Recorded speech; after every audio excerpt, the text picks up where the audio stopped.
We are going to call this regular meeting of the Martin County School Board to order. We will now have Jimmy Smith say an opening prayer followed by the Pledge of Allegiance.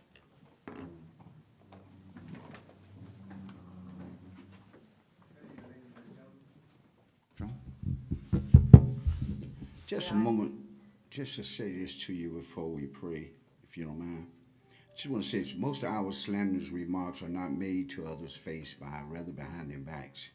We need to set guiding principles in our lives so we can guard ourselves from being unkind to others, even when speaking about them in private conversation. The Bible tells us, whoever secretly slanders his neighbor, him I will destroy. The one who has a haughty look and a proud heart, him I will not endure. Let not a slander be established in the earth. Let evil hunt the violent man to overthrow him. And whoever spreads slander is a fool. We need to be very cautious when we are angry, not letting unjust and hurtful criticism and slander against others come from our lips. That's in Matthew 12 and 36. We'll talk to the Father. Most gracious Father, we come now, God. In a time like this, all around the world, it belongs to you. You're the creator of all mankind. Father, we need you today more than we ever need you before. We are fighting amongst one another, each other, because we are disagreeing with one another. Father, you say love one another. You didn't say like one another. Just because we don't agree or like one another, don't mean we should not love one another.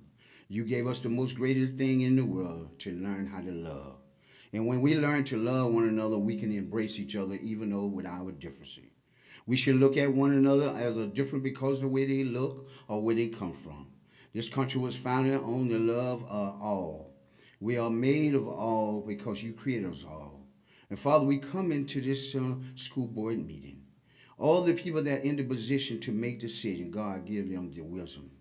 Give them the love in their heart to make great decisions. We know that everybody ain't going to agree with decisions that are being made, but we can agree that we all are human beings. And we should treat each other with love and compassion. Let everybody that's here that knows that they love their children. And also, we all love one another. And we can learn to do that and leave this place with love in our heart through these holiday seasons. Oh God, that we need you to just put your spirit on us today. That we'll have the joy of the Lord on us. J-E means yes, and S in the middle means save, and U-S, us. God, if you just give us that son that died for our sin, oh God, that we can be able to move forward from now on in this great county. Bless this county, God, a great place to live. And I ask this name in the Father, Son, and the Holy Spirit. Amen. Amen. I pledge allegiance to the flag of the United States of America and to the republic for which it stands, one nation, under God, indivisible, with liberty and justice for all.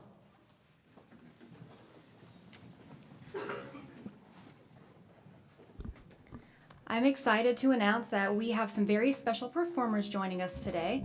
The Murray Middle School Lions Choir is here to entertain us under the expert guidance of Choir Director Dr. Anita Caswell. The choir will start by honoring our great country with the singing of our national anthem. Then they will kickstart our holiday spirit with the singing of what most people would consider to be a Frank Sinatra classic, Have Yourself a Merry Little Christmas. Written in 1943 by Hugh Martin and Ralph Blaine, and introduced in song by Judy Garland in the 1944 musical Meet Me in St. Louis. Dr. Caswell and Murray Middle, the floor is yours.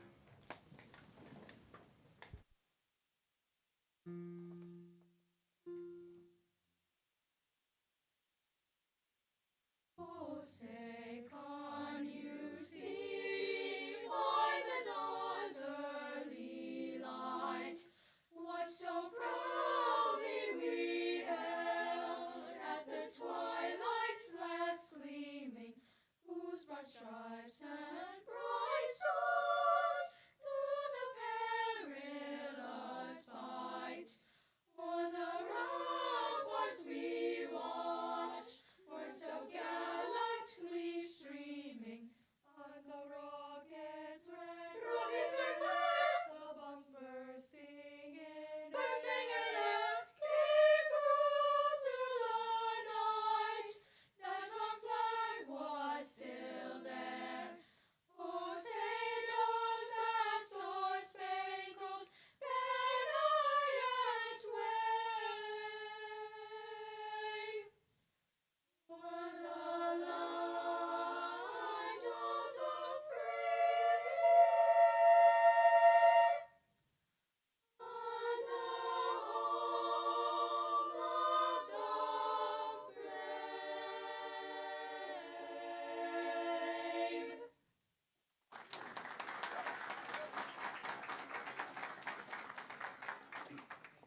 Silent night, holy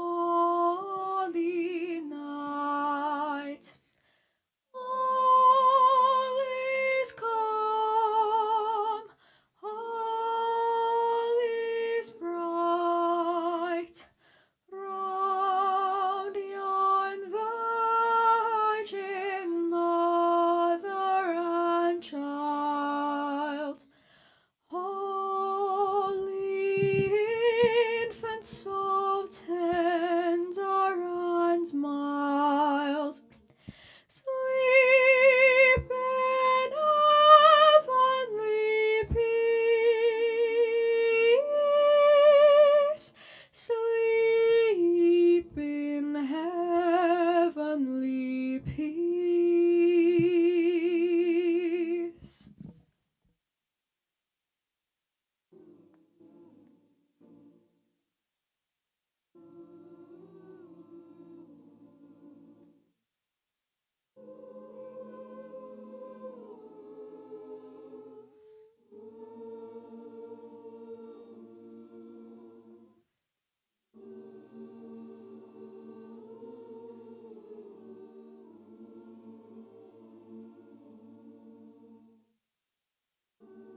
Dr. Caswell and Murray Middle School Lions Choir. That was beautiful.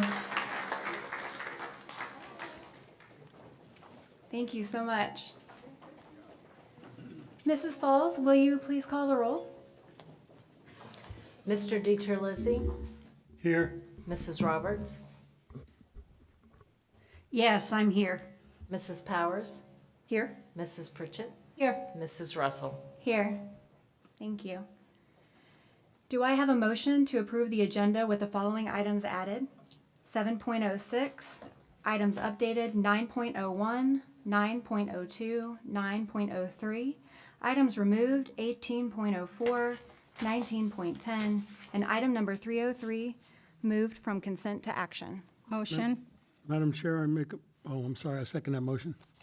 Okay, I have a motion by Ms. Pritchett and a second by Mr. DiTerlizzi. All in favor? Aye. Aye. Any opposed? Motion carries unanimously. Do I have a motion to approve the consent agenda? Move consent agenda, approval of the consent agenda. Second?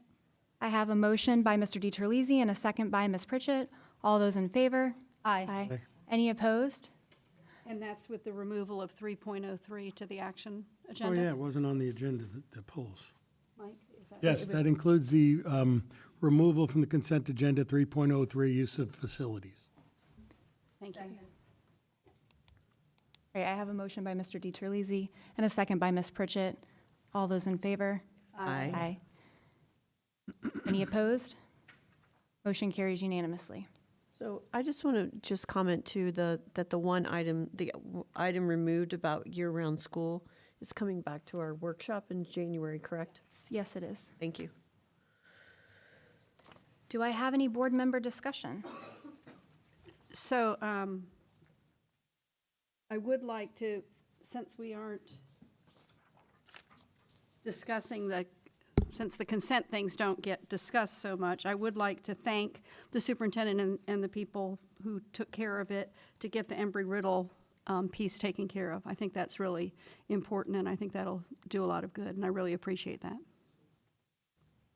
Thank you. Anyone else? Marcia? Go ahead. Or Ms. Pritchett? Yes, I just wanted to bring up ticket prices at the athletic events, and I believe that Superintendent Main will address that during his comments, but I just wanted a reminder. Thank you. Ms. Powers? Yes, thank you. And yeah, I just wanted to give the board an update. Last week, Dr. Miller and I were in Tallahassee. We went and in support of the deregulation bills that were filed by the Senate, 7,000, 7,002, and 7,004. And they all passed the Senate unanimously. We had an opportunity to meet with Chair Simon, who sponsored the main bill, Senator Cadillaud, who's also sponsored one of those bills. On the Senate side, Senator Boyd, but also we started the conversations on the House side, which I think, as I mentioned at our last meeting, is probably going to be a bigger lift on that side. They are adamantly opposed to certain sections of the bill, but we were encouraged. We met with Chair Mazzullo, who's really influential, chair of the Education Committee on the House side, and when we were leaving his office, all the senators and representatives were over on the House side meeting, hopefully talking and coming up with resolution, some middle ground. So we'll keep you posted as that moves forward, but we're really excited about it. And just talking, we had the opportunity also to sit in with all the education lobbyists that represent various entities, and they felt really they were all very, very excited about the direction that we're going. We know it's going to be a little work on the House side, but excited about the opportunity. Public schools. Thank you. Thank you. Anyone else? Ms. Powers, do we know who the opposition is against those items? I don't think there's necessarily opposition. Like, there are groups the Foundation for Excellence in Education, which is, they're opposed to the removal of the ELA requirement, the 10th grade tests and 3rd grade retention. I think that hopefully there will be some sort of compromise in the end. We also talked about our language that we were proposing for, as another alternative to allow us, school districts, to use industry certifications to meet either ELA or the math requirement for students who maybe can't pass the English language arts, but can pass an adult industry certification, a test taken by adults in but these kids are in high school. So we did have the opportunity to talk about that a little bit. So we're going to continue to push that as well. So when you have conversations with our local delegation, hopefully you will be able to while they're home. I know it's a short time over the holidays, but I know Representative Snyder is extremely supportive. So let him know that we support him and we support that. But also it'll be good for Senator Harrell. We did meet with Representative Overdorf. We weren't able to get to Senator Harrell's office, but they're all very supportive as well, so. Good to hear. Mrs. Roberts? So I had one more thing, and I don't know if my fellow board members saw this, but no cap, I don't know if you've seen that article about attendance and about how attendance is a major issue in the state of Florida now. And I'd like that maybe we could discuss that at the January agenda, and you could get us some information on by school, whether it's by school, demographics, by grades, however you can, and I don't mean by grades as to grade level, I mean as far as achievement levels, and what those numbers look like and where our real problems are, because I think it's something that we really need to address, because I think it's a stressor on the system. Thank you. So I agree with you, Ms. Roberts. I think that, we've seen the impacts of attendance on our current school grades. Schools that were typically an A, because of attendance, are now a B. That's unacceptable, and I don't know how we create a system of accountability for students and parents that put some of the responsibility on them and less on our teachers and administration to chase them down. So we got to do something different. Yeah, thank you. Thank you. Anyone else? Okay, seeing none. We have our retirement recognitions.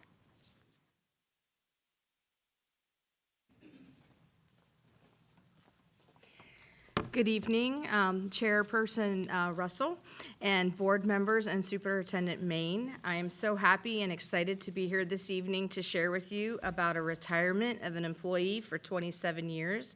So I'd like to go ahead and introduce the assistant principal from Jensen Beach Elementary to come up to the podium. I'll let you go ahead and do it. Good afternoon, Madam Chair, board members, and Superintendent Maine. I'm Jamie Law, Assistant Principal at Jensen Beach Elementary, and I'm glad to be here today to thank a teacher, Lynn Gardner, for her dedication to serving the Martin County community. She's accompanied by her mom, Barbara Delaporta, her son, Robert Gardner, and her partner, Bruce Poole. Thank you to Lynn Gardner. Come on up.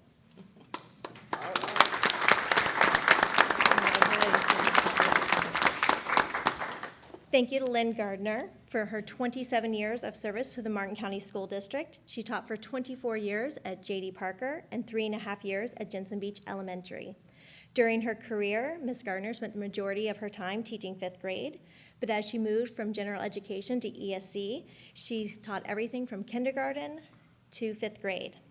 She's very proud of her 20 years as an MCEA building representative, and many of you will know her as Gator Girl, as she has volunteered at the Environmental Studies Center with Joey the Alligator for over 20 years. Her dedication to our students is to be commended, and I hope she fondly remembers her time with us.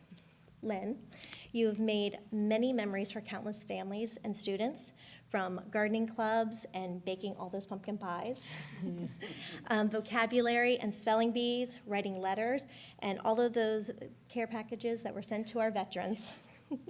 You will never fully realize the impact you have made. May you enjoy your retirement and get to spend time with your family doing all the things that you love. We wish you the best of luck on the next chapter. Thank you. Congratulations.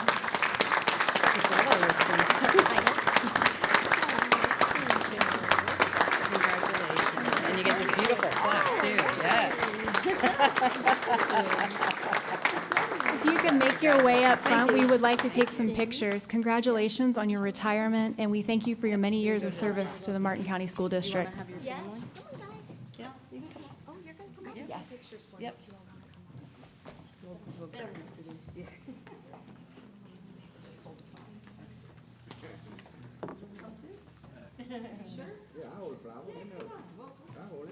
I got a guy right here.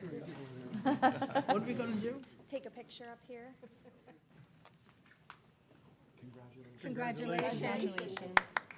Great Christmas gift today.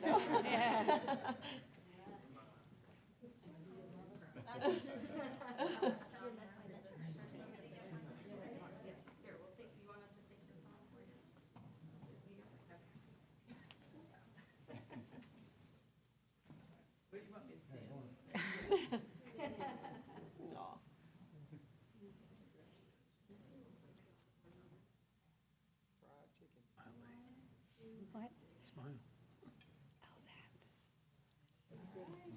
Thank you so much.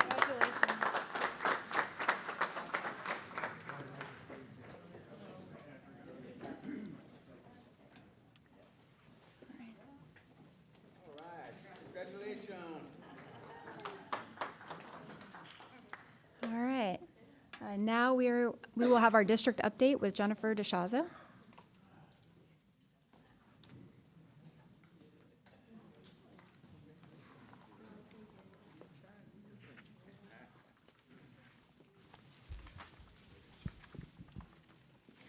Good evening, Madam Chair, members of the board, Superintendent Main. It's my pleasure to bring you this month's school district update.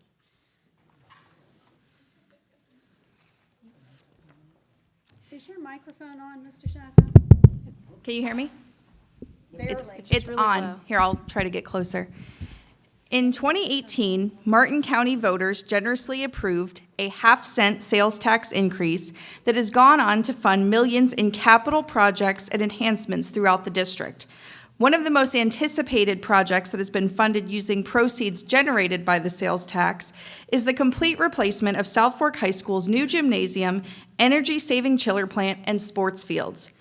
Principal Jamie Thompson and Assistant Principal Ed Geiger spoke recently about the progress of construction and what these upgrades will mean to countless current and future Bulldog students, employees, and families.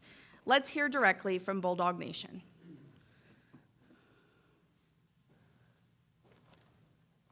Really, it's not just for the students, it really is something that the community can take pride in. Hi, I'm Jamie Thompson, interim principal here at South Fork High School. I'm here with Ed Geiger, assistant principal of athletics, and we're standing in front of our athletic facility, our gym. It is well underway. The facility is going to be state-of-the-art.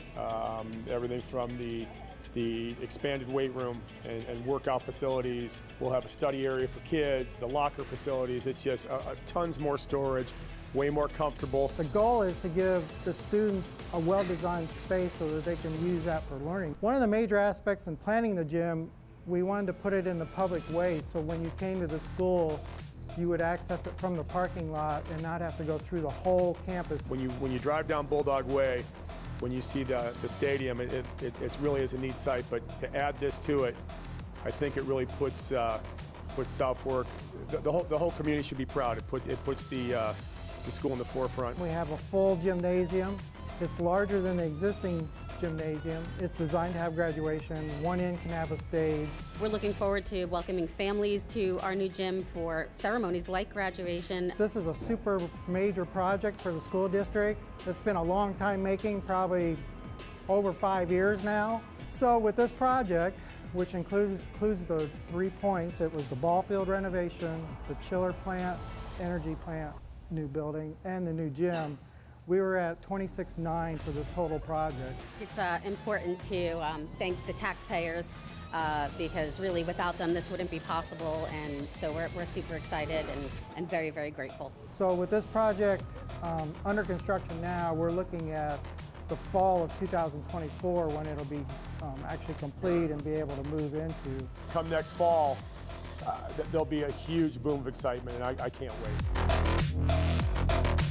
Thank you to the taxpayers of Martin County for making this facility possible for South Fork High School.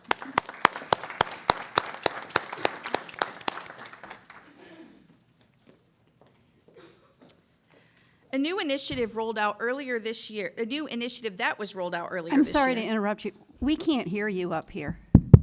At least down on this side, we can't. Okay, sorry. I'll lean over. A new initiative that was rolled out earlier this year is helping the district grow its own teachers from within. The first group of future MCSD educators comprises 8 current paraprofessionals who are now enrolled in courses and training to complete their bachelor's degrees and take over a classroom in about 2 years.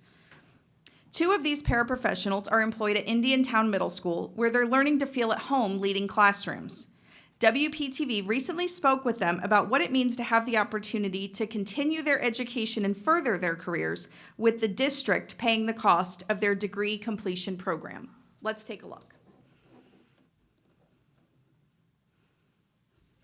This first group of future teachers includes 8 paraprofessionals. 2 of them are here at Indiantown Middle School. All right, you ready? If I don't read a word, what do you do? Say a word. Okay. Maria Ramirez is learning to feel at home in front of a classroom. I feel this sense of pride when I work with them, and I love when they have these breakthrough moments, and that really gives me satisfaction. Why would you hide? Or where would you hide? A product of the Martin County school system, she's been working as a paraprofessional or teaching assistant for more than 2 years. I go from classroom to classroom, and I work with English language learners. I translate for them. You want to write that? Now she's taking the next step. She's one of the first to take part in a new teacher training program in Martin County schools. Looking ahead at how we can kind of build the bench so that we can have high quality talent in process all the time. Human Resources Director Shannon Armstrong says the program is designed to grow their own teachers and help retain them for years to come. It's a $250,000 contract with a company called Bloomboard to put 15 teaching assistants with associate degrees through online classes to earn their bachelor's. While at work, they get on-the-job training, learning the ins and outs of being a classroom teacher.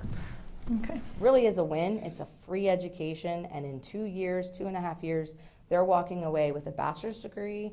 They're going to have the tenure that they've created working for us here in the Martin County School District, but they're also walking away with the pride that they are part of something big. Good job. Maria says this allows her to focus solely on her goal of running her own classroom without worrying about the cost to get there. At first I didn't know what I wanted to do, and then as I started working with students, it something just this is what I need to do. Yes. And then it's awesome that this opportunity came around, because definitely made it easier to go back into school.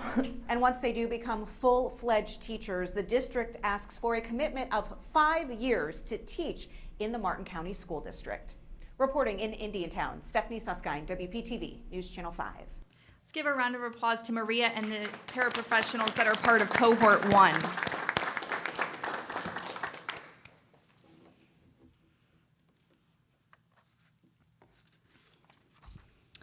In the Martin County School District, our students embody what it means to be true student athletes. In late November, the Florida High School Athletic Association announced its academic team champions for the 2023 fall season. Each high school in Martin County earned a top 5 finish in at least one sport, with all 3 football teams finishing in the top 10. In order to qualify for the FHSAA's academic team champions list, a school's individual sports teams must have a grade point average of at least 3.0 on a 4.0 unweighted scale. The team's GPA average is then compared to all other schools in the state with similar enrollment sizes. Congratulations to our following top 10 finishers. South Fork High School boys bowling took number 3 in the state in Class 1A. Martin County High School boys bowling took number 4 in the state in Class 1A. South Fork High School girls bowling took number 3 in the state in Class 1A. Jensen Beach High School girls bowling took number 6 in the state in Class 1A. Martin County High School girls cross country number 5 in Class 4A.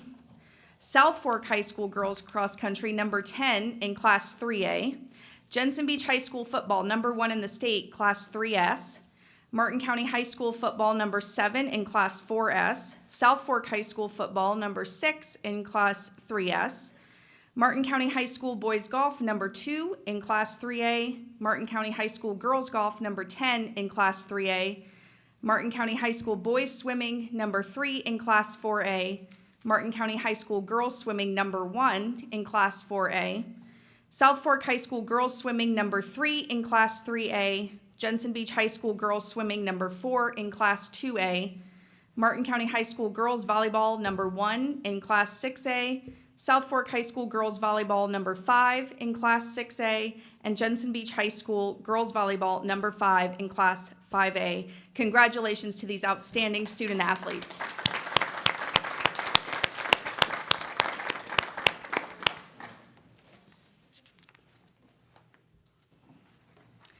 "'Tis the season to be merry, and schools throughout the Martin County School District have fully embraced the spirit of the holidays.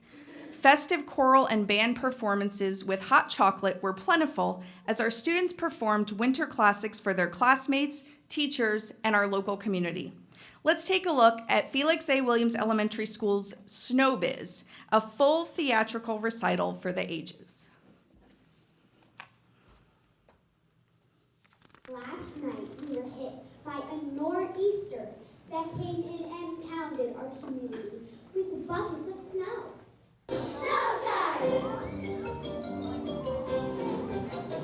Winter time is here, the ground is smothered in snow.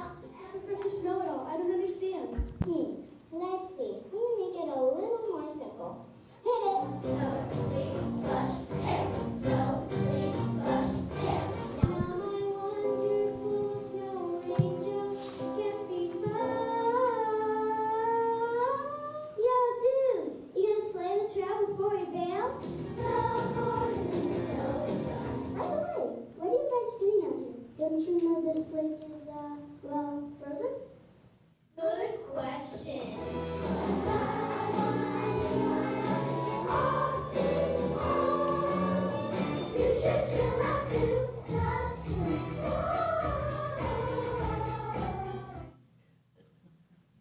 So we congratulate all of our performers this holiday season, elementary through high school. Everybody has done just spectacular performances. We saw an incredible one here this evening.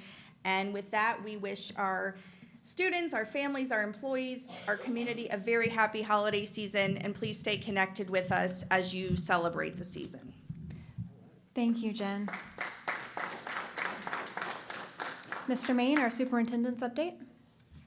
Yes, thank you, Madam Chair. Before I begin, I just wanted to again thank the Murray Middle School Chamber Choir for their performance this evening. What a wonderful job that they did. And, you know, when I talk about the genius in every child, they embody that in reference to the talents and the gifts that they have beyond just the academic setting. And I think you've seen some of that showcase this evening in your update. So thank you, Jen. I want to take an opportunity to address the high school and middle school athletic ticket prices. Thank you, Mrs. Pritchett, for bringing that forward. Our staff monitors social media for anything that may be of input to the school district for us to take action on as an internal body. Once we received that information from the community that our ticket prices had gone up, that is a problem for me as superintendent. Those ticket prices are extremely high for families that have multiple children to be able to afford to be able to go and support their kids. The ultimate goal for us as a district, for me as superintendent and our staff, is to have fans in the stands supporting and parents supporting our student athletes.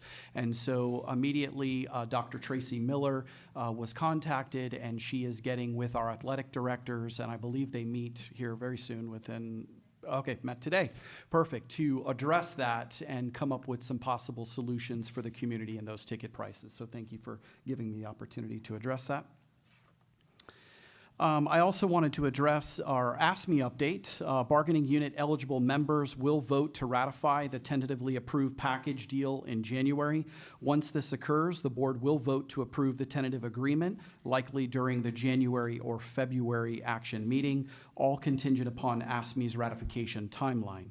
We want to also thank AFSCME and our bargaining team for the collaboration and focus on putting our AFSCME employees front and center during this year's negotiation sessions. And I also want to thank our board for their steadfast leadership for prioritizing AFSCME and increasing wages for their hard work and dedication to the district. So more to come on that as they ratify their new agreement.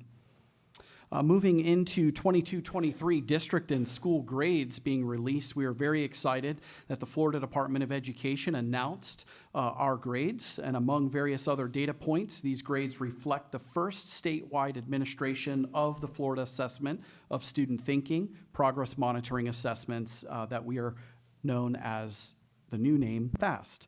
Under the previous school and district grading model, earning 62% or higher of the total points possible earned, school or district would earn an A grade. However, under the new model, school districts must and schools must earn 68% or higher of the total points possible for an A. So this was the reason that Martin County School District maintained their B status. But I am happy to report that we improved from 59% of the total points possible to 66 of the total points possible. Under the previous model, this definitely would have earned us an A grade, so we are continuing to work towards that A and will not stop until we achieve that. I would like to highlight a couple of remarkable increases that our individual schools showed also in addition to the Martin County School District.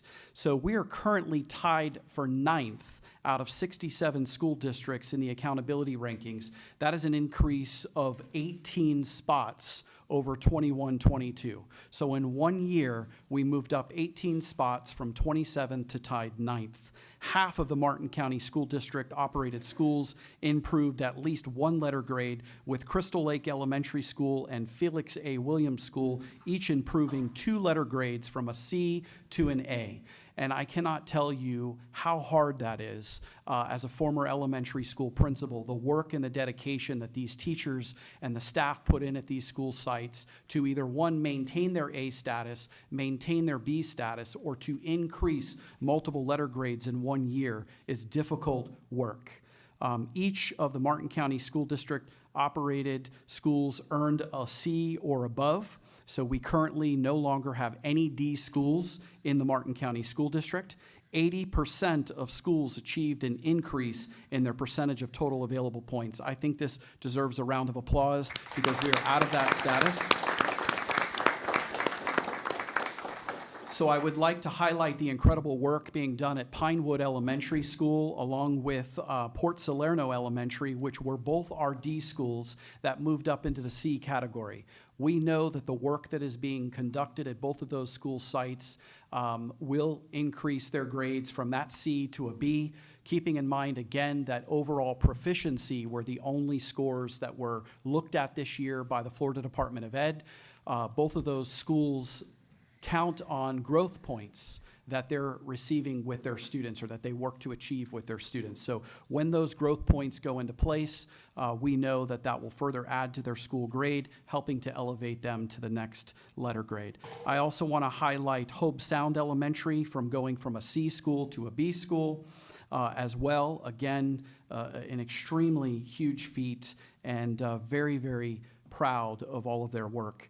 We're home to 2 top-performing elementary schools and one of the top-performing middle schools of the state. Palm City Elementary is tied for 19th on the state list of elementary schools. Citrus Grove Elementary School is tied for number 20, and Hidden Oaks Middle School is tied for number 16. That is against all rankings of all elementaries and middle schools in the entire state. Sometimes we have community members who say that the Martin County School District is no longer a top-performing school district, and I beg to differ. When you look at this data, when you look at the work that our schools are pushing to achieve, tied for number 9 out of 67 districts, in my opinion, is a top performing school district. We have work to do. We're not stopping at number 9. My goal is to get to number 1, and we will continue to push for that number 1 spot until we achieve it. But I am very proud of the entire team and what they're doing every single day. So with that, every school district and every good team needs a playbook. And so how are we going to get there? What are we doing now that our school grades came out between now and the end of the school year to make sure that we achieve even more? We started the school year with the superintendent's kickoff. Now we're coming up on halftime. Every great team needs that playbook, as I discussed, and achieving excellence is only possible when robust systems of support are provided within the teaching and learning community. This means that we must hold everyone accountable and giving them the tools, training, and resources that they need to be successful. As part of our commitment to continuous data-driven improvement, the Academic Services Division continues to work on its halftime instructional playbook for the current academic year, and you see it on your screen in front of you.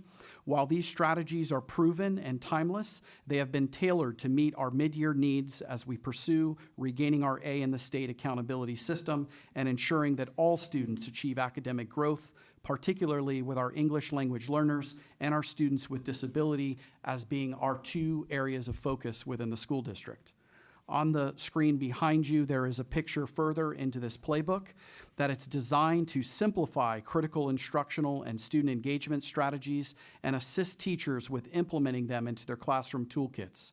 Along the left-handed side, you'll see that there are blue links to instructional best practices and easy-to-follow 5-step guides for our teachers and our school leaders to access.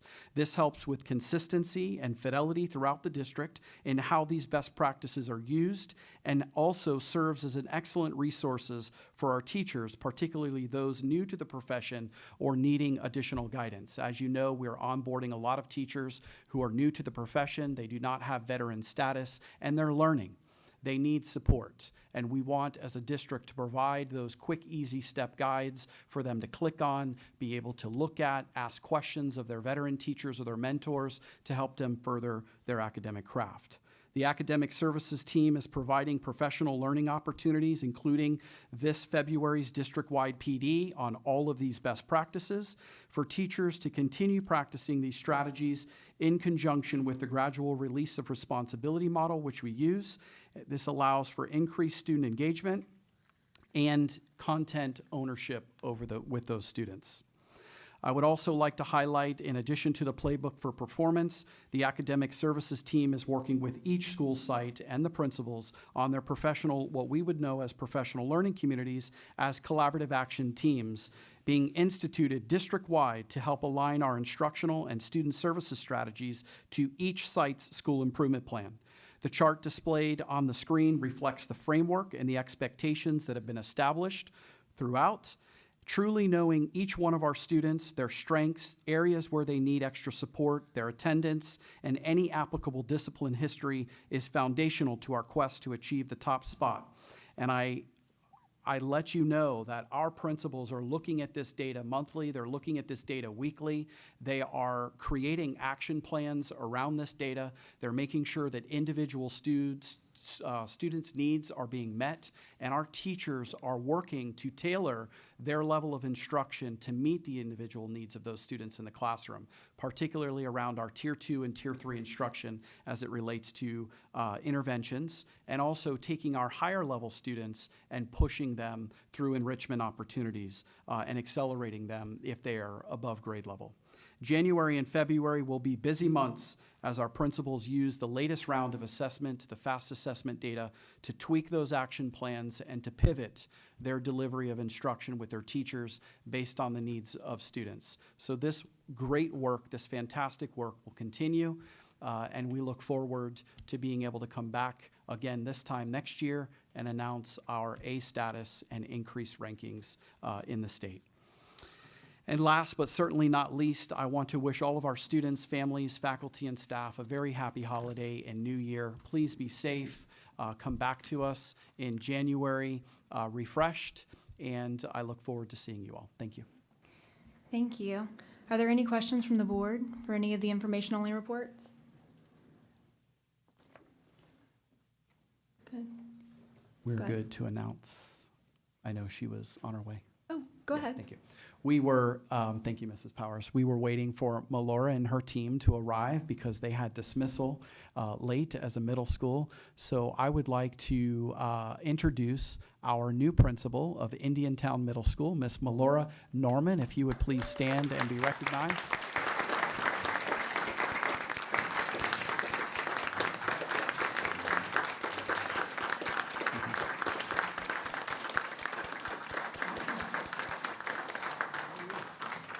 Melora was approved earlier through the consent agenda for personnel recommendations, but we knew you were en route, so we were trying to stall and give you this opportunity that you deserve. We know that you're going to do an incredible job. You were endorsed by the community. You're endorsed by every single teacher that I spoke to and staff member at Indiantown Middle. We know that your heart and true passion lies with that school, and I wish you the very best and know that you will do an incredible job. Thank you. Any other questions? Ms. Roberts? Yeah, so I had one, and it's about the referendum update report. So I know that he gives us the financial piece, but can we get the minutes of those committee meetings, just, you know, so we can see maybe the last? Yes. I mean, say for the last year, so we can kind of see what's going on over there. That would be helpful. Thank you. Thank you. Is there anyone else? Okay, seeing none, we will move on to board information share. I would like to go over everyone's committee appointments for the upcoming year. We have FSBA Advocacy Committee, Ms. Pritchett. Value Adjustment Board, Mr. DiTerlizzi. All other board members will assist as needed as backup. Boundary Advisory Committee, Ms. Roberts. Children's Services Council, Ms. Roberts. Clark Management Advisory Board, Ms. Roberts. Code of Student Conduct, Ms. Pritchett. Council for the Arts, Ms. Pritchett. District Advisory Council, Ms. Pritchett. Education Foundation will be myself. Head Start Policy Board will also be me. Insurance Committee, Mr. DiTerlizzi. School Calendar Committee, Ms. Powers. School Health Advisory Committee will also be myself. Success Plan, Ms. Powers. And the Treasure Coast Council of Local Governments, Ms. Powers. Are there any questions about the appointments? Ms. Roberts? So, Mr. DiTerlizzi, you have the Boundary Advisory Committee. Would you like to swap that for the Insurance Committee? Or, I have that. I have that, and you have the other one. I'll swap you on that one. You want to swap that? Yes, I've served on that before. Okay. Then I wanted to ask Mrs. Powers, now that I have the Insurance Committee, if you would like to swap the Calendar Committee for the Insurance Committee. No, you're good? Okay. And do you need a backup for the Treasure Coast Council of Local Government? Is that an issue or not an issue? I mean, I don't know. You good with that? Okay. Because I'd be your backup if you want a backup. I'll call you if I can't go. Okay, so can I be her backup then? You absolutely Anybody can. else have a problem with that? Okay, We're good. thank you. Anyone else have any questions or concerns? Okay, great. So I know it's not quite time for public comment. We're just a few minutes early, but we can go ahead and get started. And then if anyone comes in after that, they can join us at the end. Citizen input is vital to the improvement of our district. Most times, your remarks will be listened to without comment from the board members or superintendent. This does not mean they are heard with any less intensity or concern. Where appropriate, the superintendent and staff will investigate your comments and report back to you and the board with an answer. We thank you for taking the time and having the concern to make our district better. Your presentation to the board should not exceed 3 minutes. First up will be Dr. Hess. Madam Chair? When we're done with public comment, can we go to 303? Absolutely, yes. Okay, great, thanks. I'm Dr. Hess. I've been a nurse for about 50 years, educator for 30. I'm getting fan mail now from hate groups. It's very interesting. I was told that I've been droning on here. This is my 3rd time here, and I've been accused of wasting people's time. I'm trying to have a dialogue. I have a very clear goal. My goal is to relook at that list of books that have been removed and look at them one by one to see if they really should have been removed. And I addressed one book the last 2 times I'm here. It's Change of Heart by Jodi Picoult. The person that sent me the email has challenged me to read a sexually explicit paragraph from a book that I've never even read or advocated for. So it always gets down to what to do is stupid. So I was one of the first AP students. I've told you before, I'm a Gold Star parent. My son went through similar programs. We were all allowed to read whatever we wanted to. He died serving his country. He died so that I could get up here and talk about what to do with stupid. I really am naive, I guess, because I thought that there was a process for re-looking at books, a reassessment form. I was told on social media that there is no such thing. But I sincerely wish that you, as a school board, would set up a process. I would volunteer my time. I'm qualified to help re-look at some of these books that are on a removal list when the people that recommended that they be removed has said in public that they didn't read them. Somebody's got to be embarrassed by a process like that. It's got to hit you somewhere as an educator to your soul that somebody would ban a book that they hadn't read. So it's not got anything to do with education. This is a political proxy. You're all being made fools of, and it comes down to what to do with stupid. And stupid is the person that wrote this email to me from a hate group, and I'm sure you're all familiar with the Moms for Liberty. That's your group. I really, sincerely am asking you to look at this book that has merit, Change of Heart by Jodi Picoult, and let's remove ourselves from being the laughingstock of the United States. Thanks. Thank you. Sydney Thomas.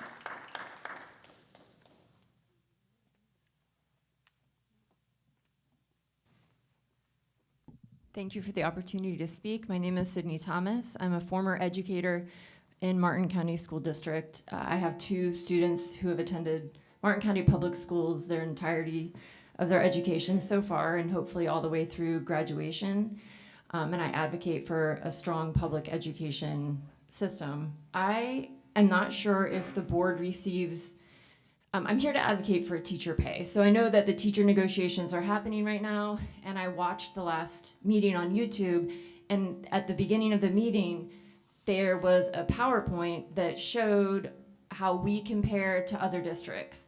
And I always kind of assumed that we did the best that we could with teacher pay, and I'd never seen us compared to other districts before. The reason I left the profession was because of pay. Single income household, can't swing that. But one of our comparable districts is Charlotte. So Charlotte has about 16,000 students. We have 18,000. We get more money from the state than they do. Part of what the state does is they look at the cost of living for every county, and that's how they determine like an index. It's way out of my league, but like basically the more expensive a county is to live in, the more money the state is going to allot to that county. So we get a lot more money than they do actually. And yet we rank right now 46th in the state, 46 out of 67 counties in our pay. In 2016, 2017, we were the 11th most expensive county in the state. Currently, we are the 7th most expensive county in the state. In 2016, 2017, we ranked 26th in average teacher salary, and now we're at 46th. And if you were to compare us to Charlotte, someone in Charlotte, if they've been teaching for 10 years, they would be making $56,615. And in Martin, make $51,300. They have put and if you look at the comparison of how other districts have increased their pay over the last 7 years, I think there's probably a strong correlation in our drop in scores. I don't know how much credibility I give to all of that, but the less the teachers get paid relative to the cost of living here, the worse it's going to get. And this is the time that the board can do whatever it can to pay our teachers a fair 46th it's horrible, and I think that we can do better. And I don't know what that is. Maybe we're too top heavy, but I know that at a 5-year mark, you're only making $48,700, and in Charlotte, you'd be making $51,000. Like, we can do better if other districts are doing better. So thank you for your time. Thank you. Trisha Elliott.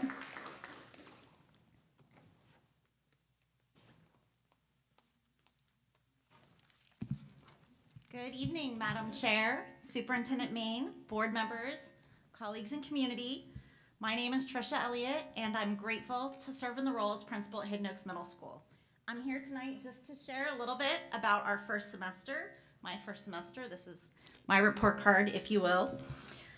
Recently, as recent as tonight, we just learned that our school is currently ranked 16th in the state of all middle schools. We are so proud of students' last year's academic performance. We plan to continue this upward trajectory through the collaboration of our teachers and staff members, as well as partnering with our parents. Our students are so much more than academic powerhouses, though. This fall, our robust performing arts groups have marched in 3 parades, hosted 6 concerts, and held a very successful pancake breakfast. Some of you attended. We also have 2 students right now whose artwork is hanging in the Capitol building in Tallahassee. Our CTE students this week completed their first certification exam, the ICTU Certify, and 61 students have passed that on their first try. That's more than half. This year, we're excited and our students are loving our newest CTE classes, which include Intro to Marketing and Sales, the Education Foundation Career Cluster Lab, that's a fan favorite, and our digital media, which is producing our very own Shark News Network. They're phenomenal on television. We are also proud to be your only lower secondary Cambridge campus for the district. This year, we exploded our offerings to students. We currently have over 65 different sections of ELA, science, and Cambridge through all 3 grade levels. We also have our entire 6th grade student body taking Cambridge Art and World Culture, and 234 additional students taking an elective of Global Perspectives. This puts 700 of our 1,000 students as Cambridge academic students. This is important to know because what we're doing is we're preparing our students for the academic signature programs at our 3 comprehensive high schools, ACE, IB, or AP Capstone. Wherever our students choose to go, they will be successful. Additionally, we're not only performers, our students are athletes. Our girls volleyball team, we're district champs and undefeated. Basketball season is underway, and our boys currently have a winning record, and our girls are learning how to handle loss with dignity. Our running club, which is just a volunteer position, our students have already raced in 2 5Ks, and we always have placers. I wanted to share that our parent volunteering has also grown. That's something we've opened this year, and we're just excited to partner with parents. And thank you for your time. If you haven't been out, please come to our campus. Thank you, Principal Thank you. Elliott. Melissa Burke.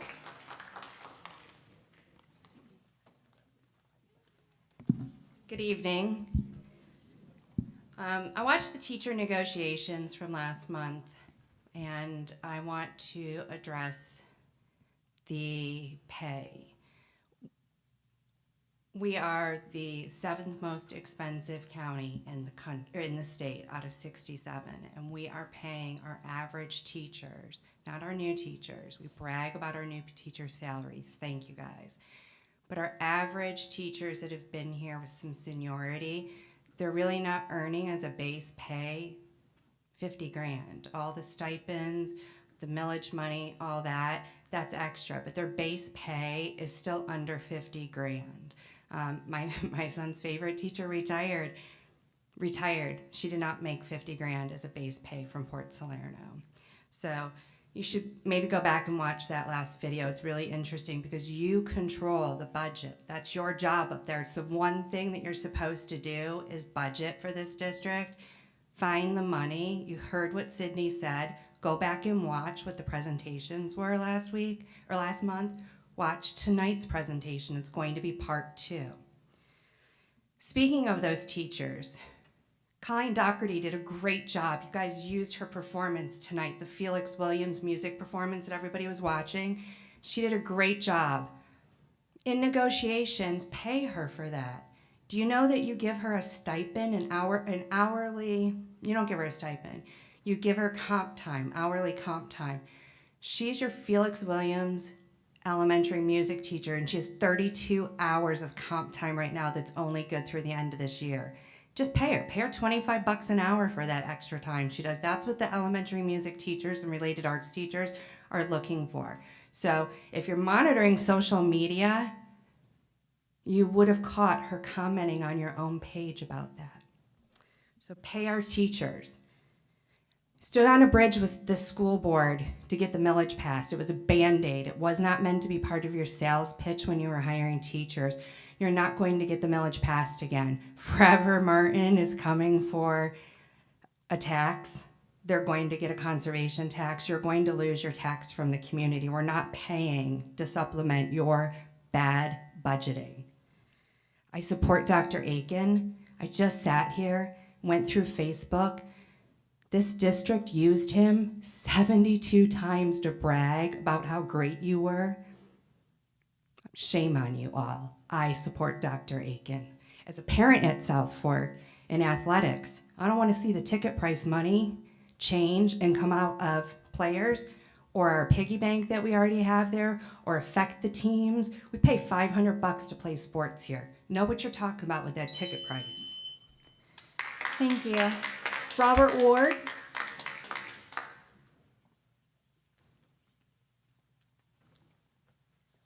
Good evening. Thank you for your time.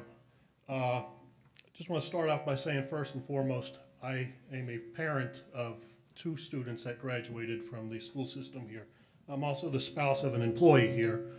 My main purpose to come down here tonight was because my wife came home last night with a new proposed contract budget, and this kind of falls in line with similar to what the teachers were talking. And it kind of saddens me that I have to talk about this, but I'm going to be very open because I do believe in transparency. My wife makes $19.75 an hour. She's a step 15. She has come here with 10 years experience, although she really had 30 years experience in her profession. What saddens me is in this new package proposal, and I certainly hope it's a mistake, to my best of my knowledge, there's 3 bookkeepers at the high school level. They're all level 5s. And looking at this proposed budget, it looks like you're going to knock her pay down from $19.75 to $18.41 an hour. According to my math, that's approximately a 6.785 deduction in pay for coming to work and doing her job. Now, the beauty of that is she really does the job because she enjoyed being here with her children. My poor son, every time he graduated at a school level, she moved on to the next level with him. We're fortunate enough that I make enough money to support the household. She enjoyed coming to work. She enjoys her job. She loves Miss Vogel at the high school. That being said, she takes advantage of all the benefits. She does pay for the benefits here for our family. If you look at her W-2 form that you guys provided, she paid $20,000 last year for her benefits. So she makes $39,000. $20,000 of that went to your negotiated rates for your benefits here. And the reward for that is she's going to get a pay cut. Unless this is an error, and I certainly hope it is. Lastly, to piggyback off what we were saying, pay your staff. It's your obligation when these people go home at night to entice them to come back to work the next day. You don't do that by not rewarding them with pay. I took the time to print out a 1-bedroom apartment, 3 locations here in the county. It's $19,000 or $1,900 per month for a 1-bedroom apartment. I have a daughter that works on the other side of these walls. Breaks my heart. She's a new employee here. Please don't punish her for this. She makes, I believe, $38,000 a year. Fortunately, she falls under our benefits.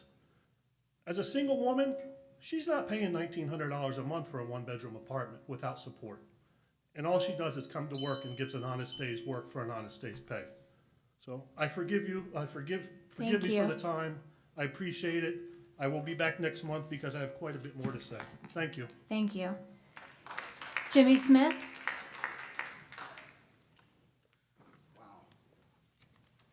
Thank you.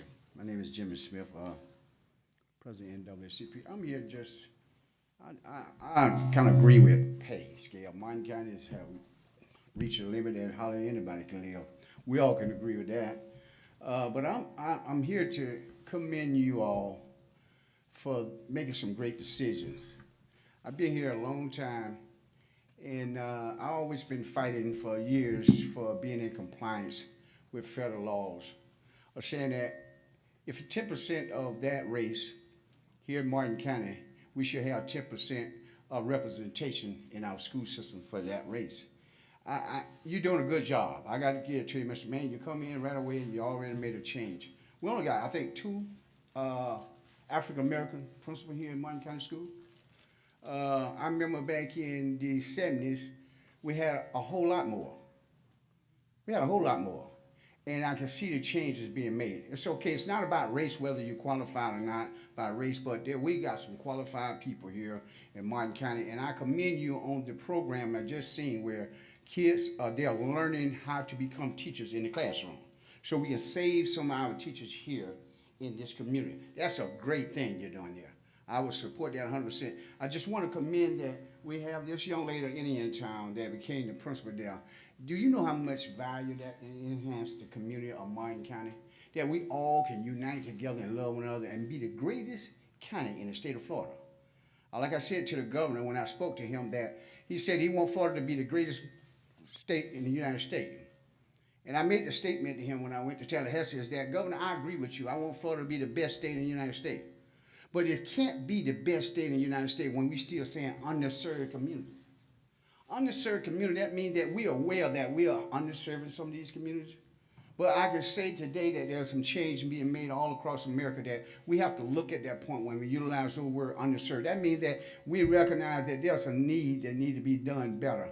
Like you said, you're reading off the grade about different schools. You say over in Palm City, those 3 schools is way up there. And then you say Hope Shine and Porcelana, those schools are down below. Let's work together to enhance that. And you're doing a great job. It's hard trying to make decisions for everybody's child, but I just commend you to continue to pray first, aim high, and stay focused. Thank you very much.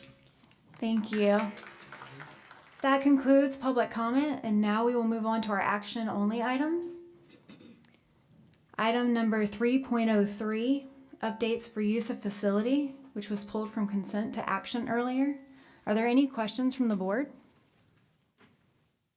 Madam Chair? Yes. Thank you. I had a question regarding an event. I just need I don't really have any problems with the actual handbook, but I do have an issue with the event that is going to be held in early January by the SPAM team. They'll be using one of the rooms here in the building, along with their new facility back there. And it's their first year here, and we're partnering with them. Just wondering, they were told it would be about $1,500 to rent the room for the day. I'm wondering if we'd be willing to waive that fee for their first year, and that way it would give them a chance to raise money next year towards the event when they have it again. But being their first year and the expenses that they've encountered to move into here, I honestly don't think they have the money to make that happen. Ms. Roberts. I think it's $1,500. That's what I was told. I don't know the number. I asked Mr. Maine about it, and he said he thought that number was probably close to being right. It was on a weekend, and If it's, the boardroom breakout room is $40. Superintendent Maine? Yeah, they're requesting both rooms, So that would be $60 an hour. right, plus the rates of the employee. It's on a Saturday, so they're paying the hourly rates of up to 3 employees to be here. They've requested Chris Hall for audio-visual. They've requested a custodian. And what was it? The crowd control manager, because they are going to have over 150 participants. Okay. So I don't really remember, but I don't think it's 150 requires a crowd manager. So we don't have Mark Coco. Dr. here. Miller? Yes, 100 is the number that triggers the need for a crowd manager for each 100 participants. Okay, I mean, it's just 1,500 sounds like a lot. I mean, I know when they were doing it at Clark and they were paying the expenses to do it at Clark, I don't think they were. Based on my conversation with SPAM, Clark was providing the use of facilities completely free of charge. They were not paying a fee to. Paying anything. Okay, how does everyone else feel? Anyone have any comments? Ms. Powers? So I guess I just would like to see the breakdown of what's happening. It's hard for me to say. It does sound expensive, but it is a Saturday, and they're requesting our employees. Sure, and I think can if we see start, that piece. if we start making a lot of exceptions, we're going to find ourselves back here every month with exceptions, because I know $1,500 is a lot of money for a lot of organizations, and they would all like to have that discount. I just don't know how we do that for one, and we're kind of opening Pandora's box at that point. I don't know if there is a way. I mean, maybe they should become their own crowd manager. There is an online course that you can take, right, to become a crowd manager. They could do that. So that would eliminate that expense.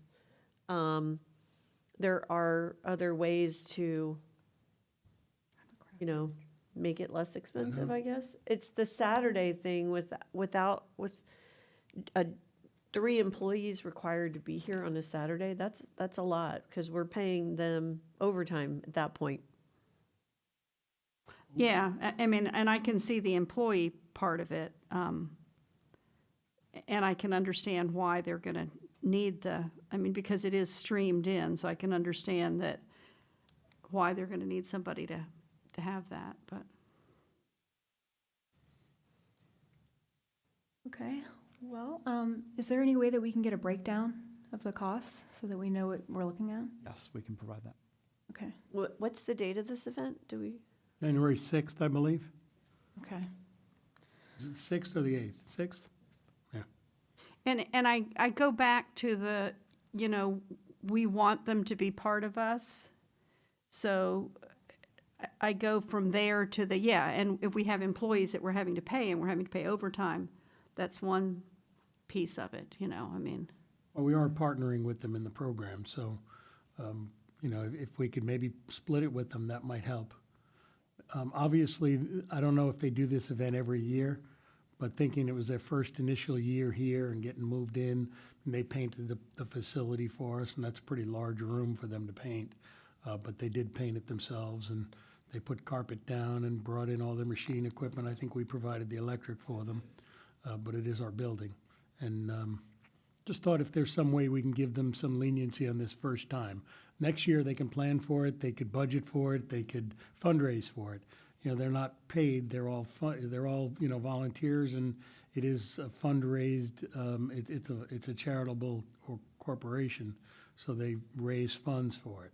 So I don't know that they have it in their budget. It's an important time. It's their first one in their brand new location. I think it's going to make a real hit internationally, by the way. So. Yeah, I just go back to the if we're paying employees, Well, maybe we charge them half of the rate, whatever that is. Then what are we billing the other half to? I mean, it's, Well, we're partners with them in the organization, so, I mean, with their agreement here, so we could take half of that. so in the budget, you'd put it back to the school board's budget then? Is that where you'd? Yeah. And then, and I understand, and I agree with Mrs. Powers that I think it is a Pandora's box, because then you have the next one and the next one and the next one. I mean, it's Understand that?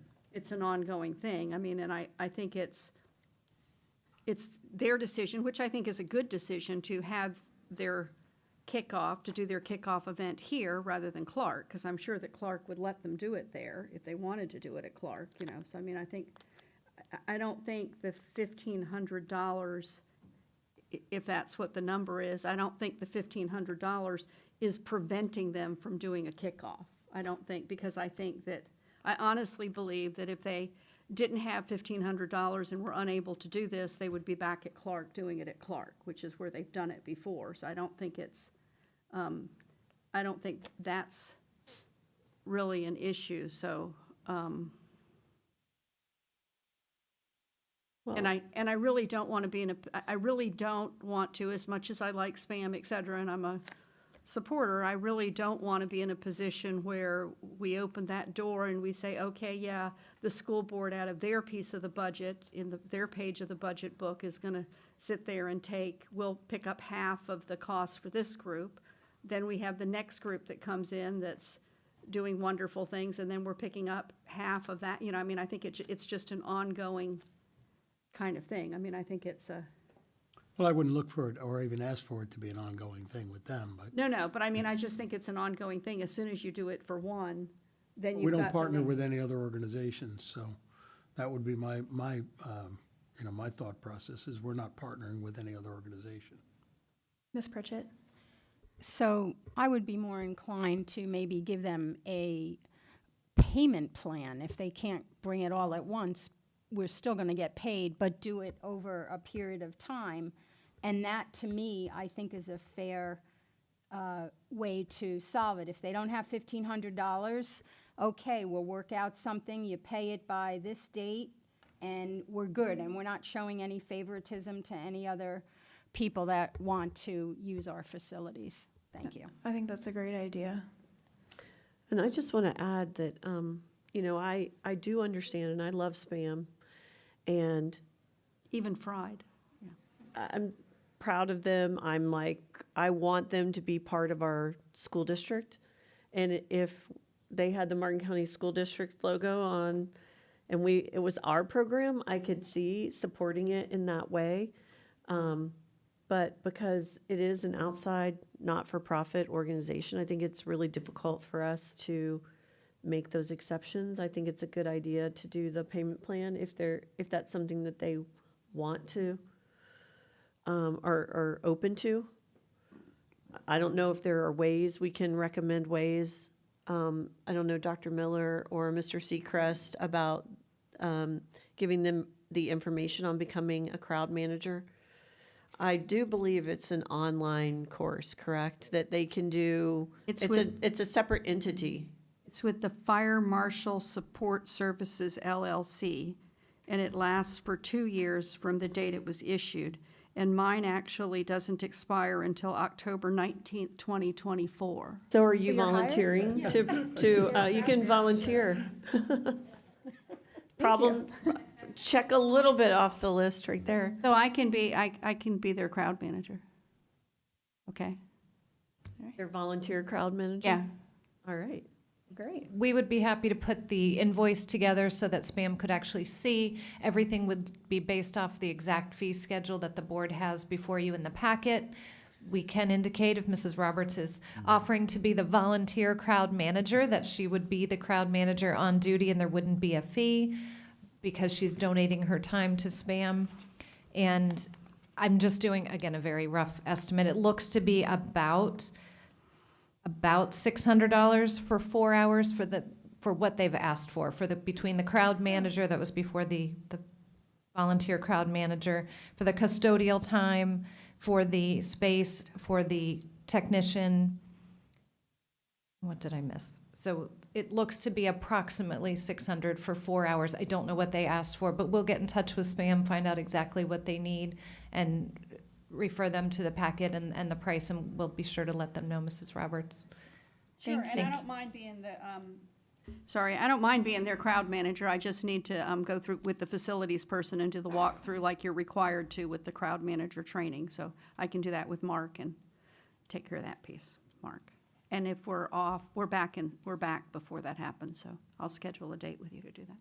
So at all that, I'd really be concerned how they were given a $1,500 number, that's all.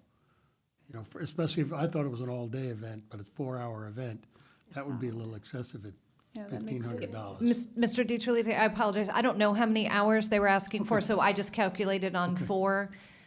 Looking at custodial with a minimum of 4 hours, that's just why I picked that random number. I don't know what they're asking for, so that was just a ballpark. If they were literally looking at all day from early morning to evening, it could potentially be that based upon the number of hours. Okay. And I think, Mr. Maine, if you work with them, I think what they need is, they need the tech people and the room, this 2 and 3, in order to do the game reveal and the first part. Yes. I think that the next piece of it, where they then, after the game is revealed, and then they break into the smaller groups with the drive team and all these other pieces, they might not need this room because they have a room over there to be in. So I'm not thinking that they need, I'm just thinking that they need these screens and everything so that everybody can watch. Yes, Diane, myself, and Dana met with SPAM for probably over an hour on the needs of that Saturday. And so that price and the hours were derived based on exactly what they told us they needed. There were additional hours requested beyond just the 4 hours for setup, breakdown, all of those pieces. But we will be more than happy to get with them, show them some cost savings and ways that they could reduce their costs. Yeah, thanks. Okay. Thank you. Thank you. Do I have a motion? To approve 303? Yes. Second. I have a motion by Ms. Powers and a second by Ms. Pritchett. All those in favor? Aye. Aye. And I'd like to thank Mark for this. I'm really lit about this. Any opposed? Motion carries unanimously. Item number 18.01, school board travel. There's no travel at this time. Item number 18.02, instructional continuity. Wait, there is. Wait a There's minute. a ton. Hold on, wait a minute. Ton of travel. Wait a minute. Sorry about that. I don't know why I have that there. Okay, let's redo that. Item number 18.01, school board travel. Are there any questions from the board? I move approval of 18.01. You have to have the public. Oh, yeah. Does anyone from the public want to comment on it? Does anyone from the public want to comment on 18.02 One. or 18.01?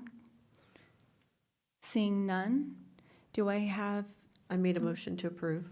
and do I have a second? Second. I have a motion from Ms. Powers and a second from Ms. Pritchett. All those in favor? Aye. Aye. Aye. Any opposed? Motion carries unanimously. Item number 18.02, instructional continuity plan, December 2023. Are there any questions from the board? I do, Madam Chair. Yes, Mr. DiTerlizzi? On the first page, I don't know if this was just overlooked or if this is background, but it says that the planning team includes And it did. Mary White. She doesn't work at the district. Is she retired now? Yes, she is. Yeah. But it was developed in September of 20. So that's why I didn't know if this was background or,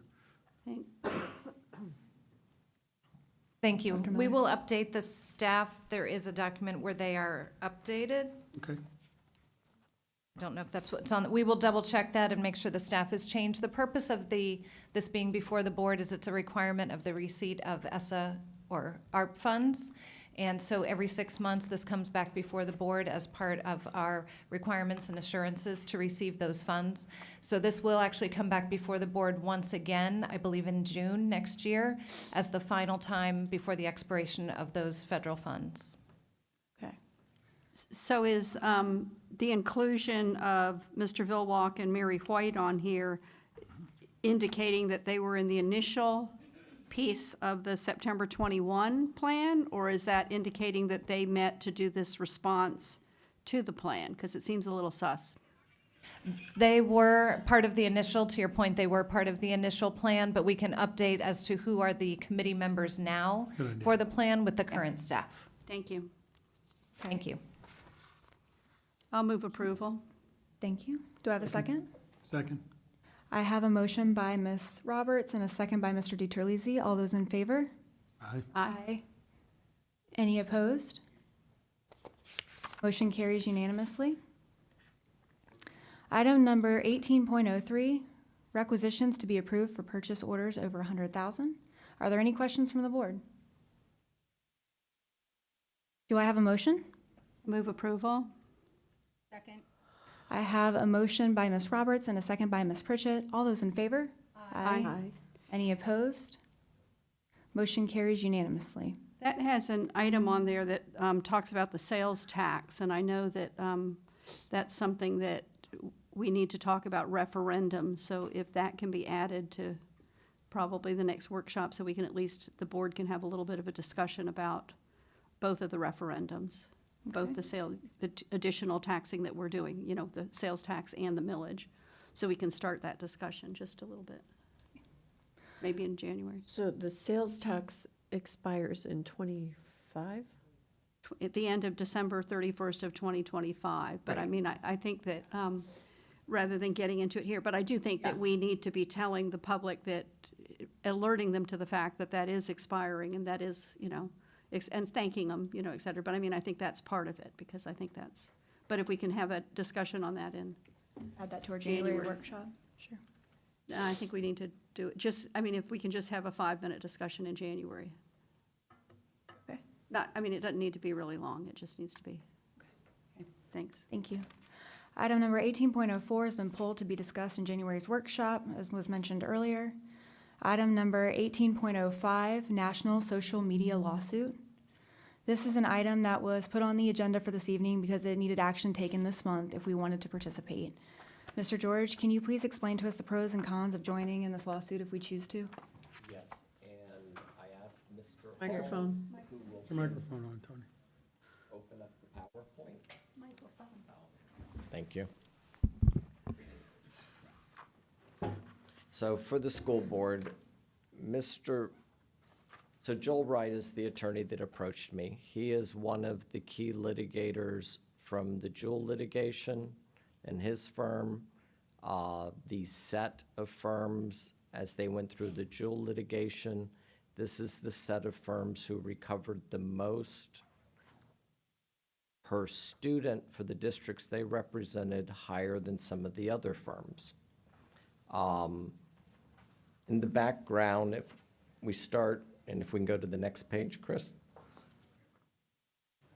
So with the Jewel litigation, that litigation was against defendants, Jewel and the other manufacturers involved with vaping. That is a much smaller scale than what's being discussed with the social media litigation. So if you can do the next slide. So in Jewel, there was $1.7 billion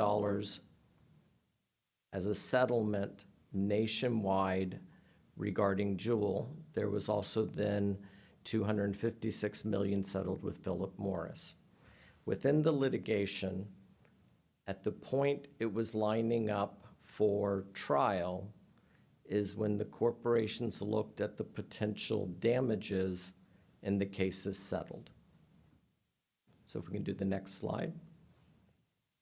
So for Jewel, there was 26 districts that were involved.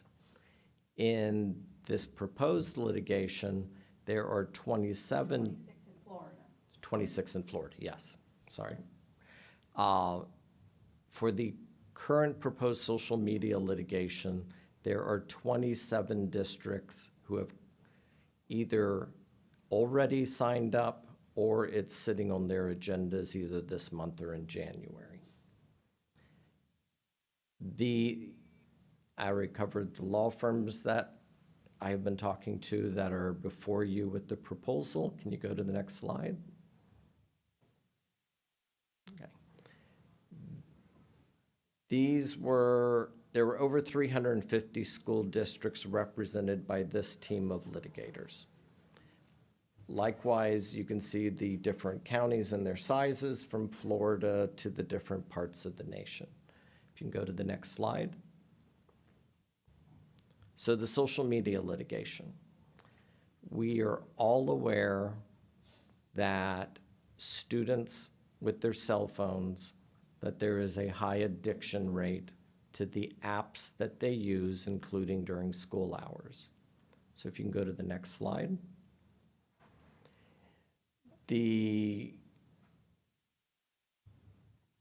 There is mounting evidence of the mental health harm, of the growing inability to concentrate, of behaviors that have not been typical of youth that is occurring as they increase their use of cell phones and they increase their use of certain apps. Also, the corporations with those apps develop algorithms that basically try to bring the students or the youth back into the app, effectively creating an addictive behavior pattern. The next page, please. The U.S. Attorney General, Dr. Vivek Murthy, earlier this year announced that there are insufficient safety protocols in place, that tech companies need to design their platforms with health and safety in mind, and said that it was urgent that action be taken. The symptoms of social media addiction, and since I have 3 teenagers at home, I see some of these in my house. Mood modification, behavioral and emotional and cognitive preoccupation with social media, a lowering tolerance level for interacting with the rest of their world outside of their phone, withdrawal symptoms when their connection to social media is taken away, higher increase of conflict, including on school sites, and a tendency to relapse into an overuse of social media and overuse of their cell phones. The next page. Within school sites, there is declined academic performance as the usage of social media climbs. There are sleep disruptions, which also affect the school sites. There's higher levels of anxiety and depression. There's negative impacts on personal, real-life relationships, and more social anxiety disorder. If you can do the next page. So for the students, they're distracted. That distraction affects the teachers. It affects the administration.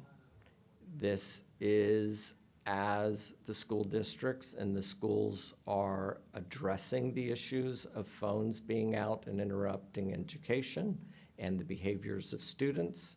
It is taking additional resources for maintaining the classroom experience the way it should be. Likewise, there's increased needs for counseling and support services on the school, and the cost of intervention when the behavior with phones is interrupting the classroom. The next slide, please. Okay. The class action lawsuit is consolidated in 2 courts in California, the federal court and one of the state courts. So if the district joins the action, you would become part of the 2 California cases. I believe that the federal case in Los Angeles would be the one that you are mostly engaged in. So those suits are filed and that window for joining is closing. The next Thank you, slide. Mr. George. One question that I have is, how many hours will it take approximately for our staff to work on this? So the Martin County School District will not be one of the bellwether districts. So for a bellwether district, which will receive a higher, Did they pick those yet? I know that at least 2 of them have been picked. So we don't know whether we're a bell. Martin County will not be a bellwether district in this case, because when they choose the 4 to represent, Right. the one that would be closest to Martin County has already been picked. So Martin County will not be a bellwether district. This litigation has had school districts joining it throughout 2023. So the estimated time for the district is 8 to 10 hours of administrative time in gathering the data that will be requested by the legal team and then later potentially used as evidence on the impact to the Martin County School District. Thank you. Are there any other questions from the board on this? Ms. Pritchett? Are there 2 separate? There's Jewel and social media? So the Jewel case settled a year ago, so the Jewel case is over. So we have nothing to do with the Jewel case? The district was not involved in the Jewel litigation. Thank you. Anyone else? Mrs. Powers? So, I'm not a fan of joining this lawsuit. I think that we're gonna make change at the local level and in our own school district policies with our community and support. I think that I don't see that by a group of attorneys suing Jewel has reduced vaping. In fact, we see vaping more and more in our students. I don't see really the benefit to the district to join in the lawsuit. Like we get nothing in return. It's not like we're making, oh, we're gonna get a piece of this big settlement. I think what we are tasked to do is make policy for our school district and our community, and this is where change starts and happens. Again, I just turn to those other lawsuits where there were lots of attorney's fees paid out, and it has not impacted the number of our children that are vaping in our community. Thank you. Anyone else? Ms. Roberts? I agree with you, Mrs. Powers. I think that it gives a false sense of security that the issue, the addiction to social media, is being addressed by attorneys who have a lawsuit against producers of these apps, et cetera. And I think it gives an illusion to parents of students that, oh, no, we're handling this by being part of this lawsuit, when that isn't the way that we need to handle this. We need to handle this. This is something that needs to be handled on a local level, and this is something that every community needs to take care of, however they're going to take care of it, whatever that means. And then if there's laws that come through the state of Florida as far as rights for people to have cell phones, et cetera, then I think that's through the legislature that we need to navigate that piece. And I just look at it the same way with the Jewel thing. I just look at it as another distraction. I mean, I don't see any real piece to it. So, Madam Chair? Yes. So the lawsuit and any funds recovered, it's not that it's changing the behavior. What it would be supplying is a pot of funds that would go into the operating budget for the district to have the resources to address it. On the Jewel litigation, since we know it is over, the Martin County School District, had it been in that litigation, would have received $500,000. The defendants and the amount of use on the social media. Is that gross or net? So I heard That that is was. gross, so it'd be 300,000 net. Right. It's not that you're able, the goal of proceeds from the litigation would be having funds that could be deployed by you all to address the problems that are occurring in the schools. Do you see any downsides to us doing this? I do not see downsides to the litigation. And that's because we have Jewel as the experience of where we didn't know how the outcome would be. Ms. Roberts? So in your part where you would be in there as a contingency for 10% of the settlement, would you not be charging us your hourly rate for any hours spent doing things for Jewel, since you'd be getting the settlement piece? No, I would not. Okay. Well, do I have a motion? Or is this something that you want to let go with no action? Well, I think if we were involved, like Mr. George says, is that we could get some money to help us initiate programs to make change, and whether it be computer programs or blocking program, whatever it may be, technology-wise, that we could get things going to keep the kids off social media while they're in school. What they do after school is their business, but and I think, you know, I would assume a lawsuit like this, if successful, could promote big change in the social media companies, probably some laws to regulate them a little bit more regarding what they're doing to our youth. I mean, it's not only our youth, it's adults too. I mean, there's people all over that can't get off the phone, you know? So I don't see a downside to it. I'm not a person who particularly likes lawsuits, but if it could get us some money to help solve the problem locally, then I think there's no downside at all.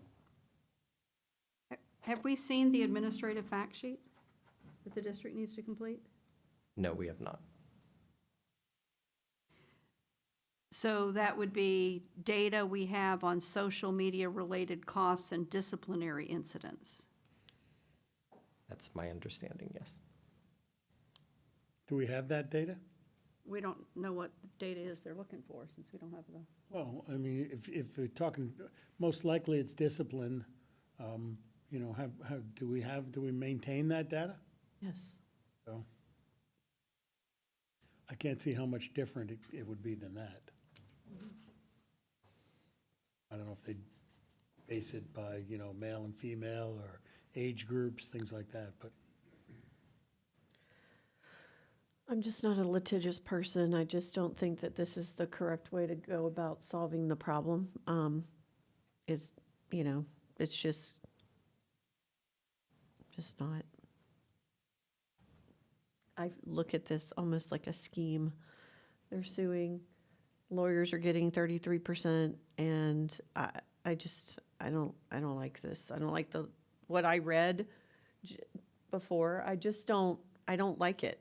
I Seems think a little sus, yeah. if we have, I mean, do we know if we got $300,000, what would we use it for? How would we utilize that in our school district? I mean, are we lacking in areas?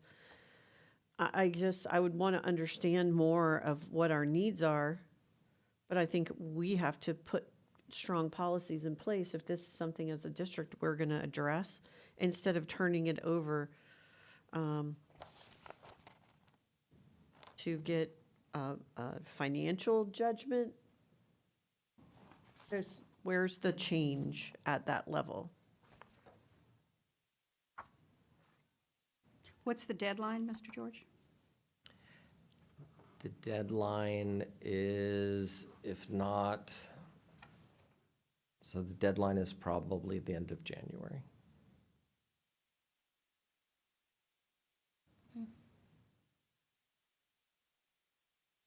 Well, we can hold off, and if there's any other information that anyone wants, that can be provided at the next workshop, if need be.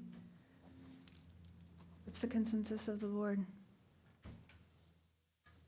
I can go either way. The data won't change my mind. Okay. I don't want to sue. Okay. Well, we can take no action tonight. Is that, Mr. George, is that? Correct. Okay. Or we can take action. and not enter the lawsuit. Okay, I would make that motion. all right, go ahead. I second it. I have a motion by Ms. Powers and a second by Ms. Pritchett to not entertain or enter into the national social media lawsuit 18.05. All those in favor? Aye. All those opposed? Motion carries unanimously. Okay, moving on. We are going to our first review of school board policies and to approve the advertising. Is there anyone from the public that would like to speak on items 19.01 to 19.09? Seeing none, we will move on to our policies. Item number 19.01, policies numbers 0124, 1210, 3210, and 4210, standards of ethical conduct. Are there any questions from the board? Move approval of the advertising. Second. All right, I have a motion by Ms. Roberts and a second by Ms. Powers. All those in favor? Aye. Any opposed? Motion carries unanimously. Item number 19.02, policy numbers 1217, 3217, 4217, weapons rescinded. Are there, Oh, sorry. no, it's okay. Are there any questions from the board? Move approval of 19.02. Second.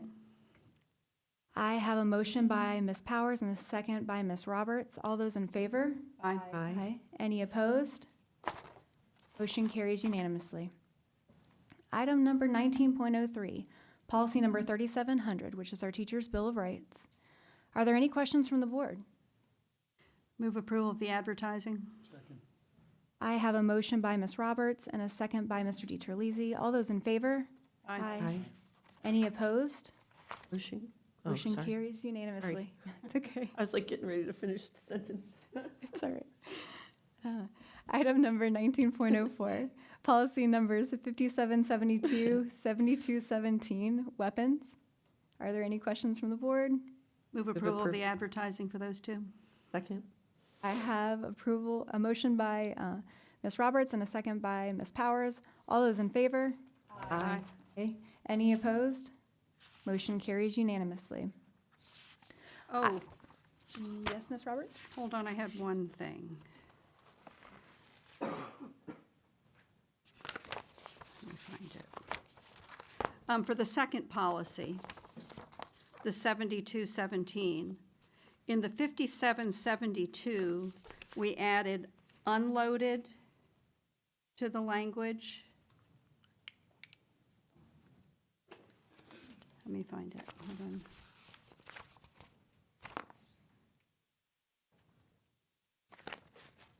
And it's not added in the second one. Do we need to reconsider it? Yeah, so we need to Alright, reconsider. Who made the motion in a second? I was like, did I make the motion? I did, I moved that we reconsider 7217. Seconder agrees. Okay. I have a motion by Ms. Roberts and a second by Ms. Powers. All those in favor? Aye. Aye. Any opposed? Motion carries unanimously. All right. And now we need to vote on it again, right, with the For nine- change? Yeah, so does that screw up your the advertising approval? No, I think it's, Can we do that in the same? It's That's not okay. a substantive change. You're good. Okay, so I move approval of the advertising for 7217, adding that unloaded to C and D on page 2 of 3. Okay. Do I have a second? Like, do you understand what I'm saying, Diane? Like we had on the other ones? We're looking for clarification on item 19.04, 5772 and 7217. There are two separate policies to our knowledge, one for adults and one for students. Correct. Okay, so we're just clarifying that Correct. those are the two that you would like to see. Correct. So the 5772, Uh-huh.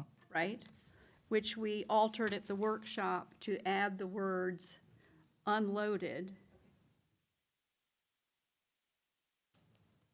So if you look at that for the exceptions on page 2 of 3, where we said a student may carry an unloaded firearm in a locked case, et cetera, and B, a student may carry an unloaded firearm in a locked case, et cetera. We added unloaded for those two pieces. We're good. That's what That's we the- did at the yep. workshop. But I'm sorry, I thought we added it, but we may not have. At the other one for also the 7217, where you get to the exceptions, and when you talk about the same exceptions, even though it's listed as C and D, it will really be B and C. But it's the one where a person may carry, the reading says right now, a firearm in a case to a firearms program. A person may carry a firearm in a case to a career center, having a firearms training range. My motion is to return the unloaded to that language. Thank you for their clarification. And I move approval of the advertising with that change. Second. Okay, I have a motion by Ms. Roberts and a second by Ms. Pritchett. All those in favor? Aye. Aye. Any opposed? Motion carries unanimously. Mr. Maine? Mr. Maine? Yes, sir. Just check that lettering. It looks like B is totally eliminated by the strike-throughs on everything. It should be B and C, yeah. Or it should be B and C, 4B, 5. I don't know, you'll have to figure that out. I don't know why we have 1, 2, 3, 4, 5, 6, and then we have C, D, and E. Yeah, that'll get fixed. So- When we see it next time. Okay, great. Okay, moving on to item number 19.05. Policy 5782, parent, guardian notification and permission, school-sponsored events and activities. This is a new policy. Are there any questions from the board? Move approval of the advertising. Second. I have a motion by Ms. Roberts and a second by Mr. DiTerlizzi. All those in favor? Aye. Any opposed? Motion carries unanimously. Item number 19.06, policy number 6324, cone of silence. Are there any questions from the board? Move approval of the advertising. Second. I have a motion by Ms. Roberts and a second by Ms. Powers. All those in favor? Aye. Any opposed? Motion carries unanimously. Item number 19.07, policy number 7540.02, web content, apps, and services. Are there any questions from the board? Move approval of the advertising. Second. I have a motion by Ms. Roberts and a second by Ms. Powers. All those in favor? Aye. Aye. Any opposed? Motion carries unanimously. Item number 19.08, policy number 7540.03, student technology acceptable use and safety. Are there any questions from the board? Move approval of the advertising. Second. I have a motion by Ms. Roberts and a second by Mr. DiTerlizzi. All those in favor? Aye. Aye. Any opposed? Motion carries unanimously. Item number 19.09, policy number 7540.04, staff technology acceptable use and safety. Are there any questions from the board? Move approval of 19.09. Second. I have a motion by Ms. Powers and a second by Ms. Pritchett. All those in favor? Aye. Aye. Any opposed? Motion carries unanimously. All right, now we have open to the board. Nope. Oh, did I skip one? 19.10 still. That one, I thought we took. Do we remove it? Removed that one. Oh, yeah, I have a note on my thing, yeah. I'm looking at my online. Okay, great. So, open to the board. Mr. DiTerlizzi? I don't have anything except I would like to wish you all a very Merry Christmas, Happy Holidays, and a happy and healthy New Year. Enjoy your families. Thanks for the wonderful sweet chocolates. My wife will probably divorce me because I'm bringing home chocolate, but next time roses works. You'd think that'd be the other way around. I feel like women always love chocolate. She stopped eating chocolates now, but I know she sneaks them, but she likes her roses. Don't give her secrets away, my Yeah, that's all right. It's no secret she loves chocolate. Most women do. Ms. But you all Roberts? enjoy your holidays. Thanks. Thank you. Ms. Roberts? I'd just like to wish everybody a happy holidays and a Merry Christmas, and we'll see you all next year. Ms. Pritchett? I'd like to ditto the sentiments of my fellow board members, but I'd also like to thank Jimmy Smith, although he's no longer here. I thought his invocation and his preface was excellent, and I think we should all listen and take heed to what he said. Merry Christmas and Happy New Year. Thanks to all of you for your hard work so far this year. I really appreciate it, and I look forward to seeing you in 2024. Ms. Powers? So I'm just going to echo what everyone else said. Merry Christmas and Happy New Year.